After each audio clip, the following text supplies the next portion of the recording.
negotiate. I would negotiate like crazy, and I'd make sure that we tried to get the best deal possible. But look, Tim, if a man walks up to you on a street in Washington, because this doesn't happen, of course, in New York, but if a man walks up and puts a gun to your head and says, give me your money, wouldn't you rather know where he's coming from before he had the gun in his hand? And these people, in 3 or 4 years, are going to be having nuclear weapons.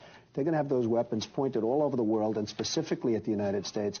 And wouldn't you be better off solving this really potentially unbelievable, and the biggest problem, I mean, we can talk about the economy, we can talk about Social Security.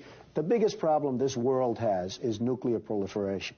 And we have a country out there in North Korea, which is sort of wacko, which is not a bunch of dummies, and they are going out and they are developing nuclear weapons. And they're not doing it because they're having fun doing it. They're doing it for a reason.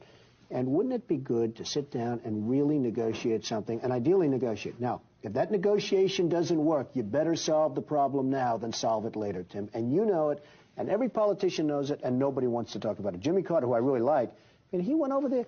It was so soft. These people are laughing at us.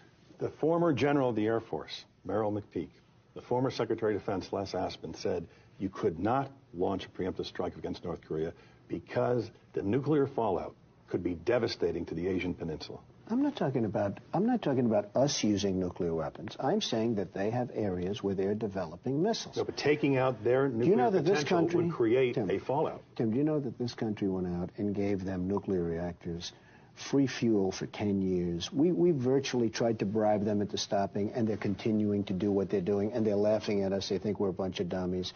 I'm saying that we have to do something to stop. But if the military told you, Mr. Trump, we can't do this. You give me 2 names. You're giving me 2 names. I don't know.